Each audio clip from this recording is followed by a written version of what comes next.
Oklahoma City police have arrested Donnie Reeser on a homicide complaint in the drowning death of 2-year-old Allie Croom. The girl died at Lake Stanley, Draper on Thursday. Police arrested the 29-year-old Reeser Thursday night. He is the boyfriend of the girl's mother. Investigators developed probable cause to believe that Reeser was at Lake Stanley, Draper with the victim. Reeser allegedly forced the girl under the water until she drowned, according to police. Yesterday at approximately 5:30 p.m., Oklahoma City police were notified of a child drowning at Lake Stanley, Draper. The child had been taken to Midwest City Regional Hospital. Detectives went to that location, which is typical on any child death.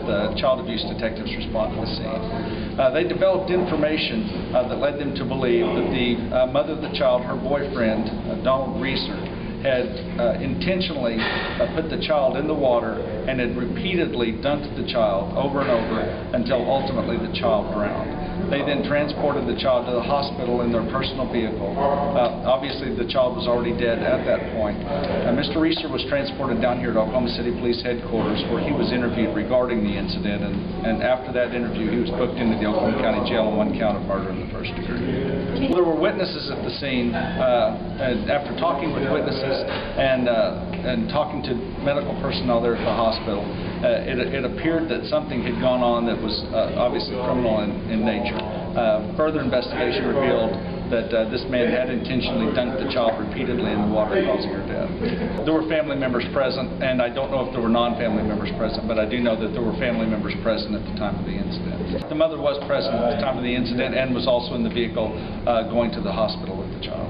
It surprises me because he seemed like a nice enough fellow. Like I said, one night he confronted me and apologized for the noise that was coming from next door, because him and his daughter had some issues, and that they had been screaming a lot. And I told him, well, I didn't hear nothing, but I appreciate you, coming over to apologize. And he shook my hand, seemed like a really nice guy. His wife, I've talked to several times. They both seem like pretty decent people. It's a shock to me that he would do something like that. I was actually already standing outside, and he confronted me, and he said, basically, I apologize for any screaming last night that you might have heard and kept you awake. And I basically told him I didn't hear nothing, but I appreciate him coming and telling me that. But he said him and his daughter had some issues that needed to be worked out, and that they were going to get a handle on it. And again, he apologized for the noise. Definitely surprised me, especially around here. I mean, I see his kids. Well, I find out now that it's not actually his children, but they're out in the yard playing all the time. And he comes out and plays with them, throws balls with them and kicks balls. I've seen him several times. That's how to play with the kids. With the news of what you're hearing right now, that he's been arrested, does that night take on a different meaning for you when he's coming over apologizing for his daughter screaming? Big time different meaning. It makes me wonder what really was going on. What was he doing to his daughter, to make her scream now?